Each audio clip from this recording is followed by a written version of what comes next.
Okay, so with a painting like this, it's pretty monochromatic. So sunrise and sunset are often, one color dominant. So the first wash is really just about getting the white off the page, but saving it where you want the most impact. So in this case, between the arch and the little strip on the water where that sparkle is going to be. So it's really about just laying that color down and making sure you're saving the whites. So once that's dry, then you can start layering the background. The tricky part about backgrounds is making them dark enough to where they show up in your eventual value scale, but not too dark where they're dominating. The other tricky part about a background like this is it's so warm. So warm colors typically move forward. So you got to knock that back. These are all the boats in the foreground. So kind of some fantastical shapes in the boats. Just trying to make it kind of interesting looking. So for the arch, it's a really warm base. It's going to be super dark, so it's going to have probably multiple washes.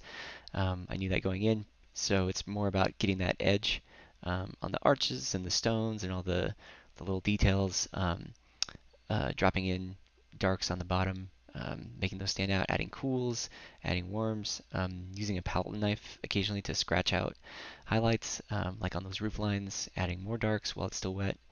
Um, Here I'm just adding a little bit of detail as that one big section dries, adding a little bit more value to the foreground, and then coming in with the darks again. So um, lots of heavy darks, but I don't want to lose all of the warm underneath, so letting some of it show through.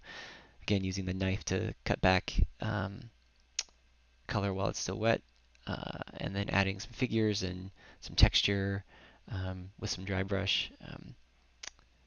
So here, coming in for the final shadows.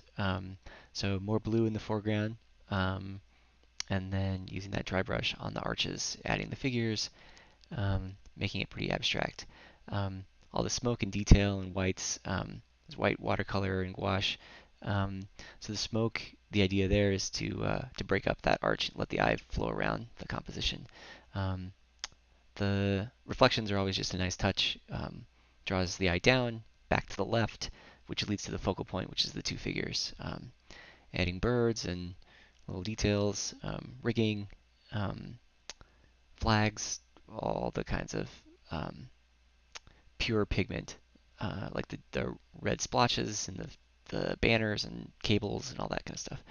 Um, so when you finally pull the tape off, you can really see like the value composition of the whole piece. So the white just really makes it pop. So you can definitely tell the focal point. And a lot of times I'll do some touch-ups after the tape is off, so you really get to see. So this lower section is really abstract. So you just call out a couple figures. It's a boatyard or a harbor. There's shops or whatever, some rowboats and big boats with all their sails, the arch and cables. I just love junk like this, like just weird marks and stuff all over the place. So that's it.